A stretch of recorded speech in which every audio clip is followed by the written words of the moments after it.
Hey everyone, welcome back to Just Being Bookies. Yesterday I did a basic review of this book, and today I'll be doing a spoiler alert review of this book. So if you didn't notice the spoiler review in the title, now's your chance to get off. Let me give you a second to go off the video if you don't want any spoilers. Okay, we good now? So I really love the way that they show Willow in this book, the main character. If you're watching the spoiler alert review, then you probably already know the names of the characters, which means that I don't really have to explain it. And also, this video is less of a review and more like a discussion in a way, but except I'm not discussing it with anyone except for my iPad camera. One of the things that I really love is when Willow is learning Vietnamese for May. And it kind of reminded me of what I do sometimes with my friends. Actually, a lot of the time, I tend to find out as much about them as I can, and then do stuff that I know will be based into their interests, whether it's with making a card, or making a gift, or writing something in an analogy that I know that will interest them, stuff like that. Or if I find something and I want to show it to them because I know that it will pique their interest. And so when May sees the book in Willow's room for the Vietnamese, how to speak it, it really reminded me of myself, honestly, because I would probably be doing that as well. I really love the friendship between them as well, because it's not like they're all buddy buddy, everything's perfect together. Like, they have their differences. They definitely have their differences, but the way that their differences is done are done well, and they intertwine well. It's not like one of those ones where the friends are complete polar opposites and somehow they still are friends in the book, but it doesn't make sense in any way. I also love how they meet, because it was kind of just an unexpected encounter with her brother's counseling session.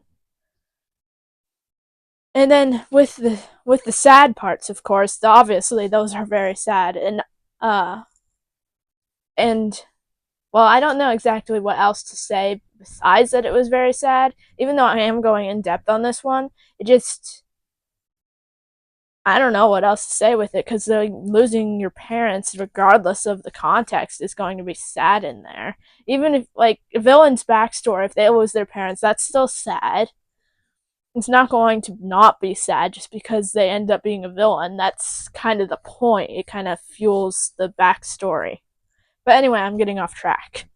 So, and basically the whole time, once Willow went with May's family, with her mom, with the mom Patty and the brother Kwang Ha, I was, well, almost the entire time waiting for the moment that they would adopt Willow or they would become guardians of Willow, because I felt like the way that the story was going, it wouldn't make sense entirely if that didn't happen.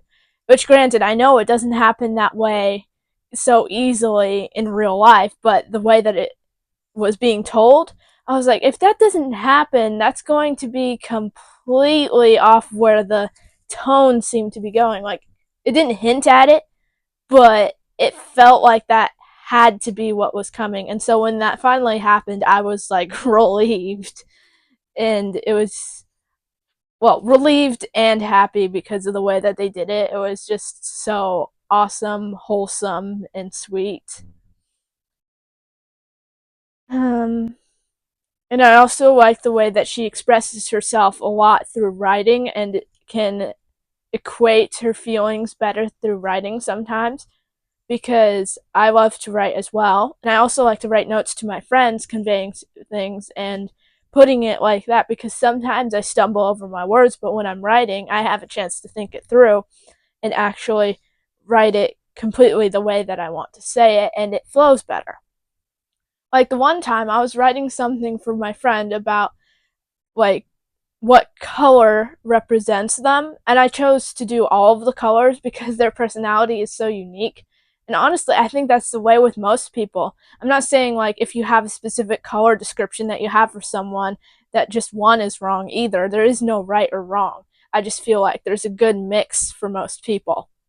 And so I was writing that for them, and when I was reading it to them on the phone, uh, they thought that it must have taken me hours. They literally kept repeating it, and honestly, it really didn't take me that long. And I'm not saying that to brag.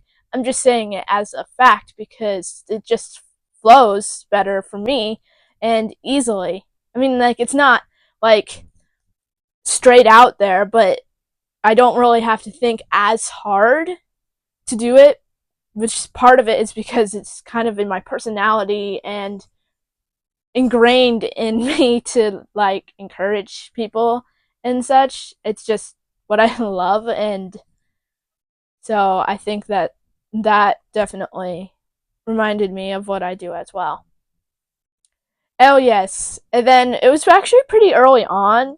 You know when you can equate the title to the book and why it's in there. It's actually pretty early on that you actually figure out the title to the book.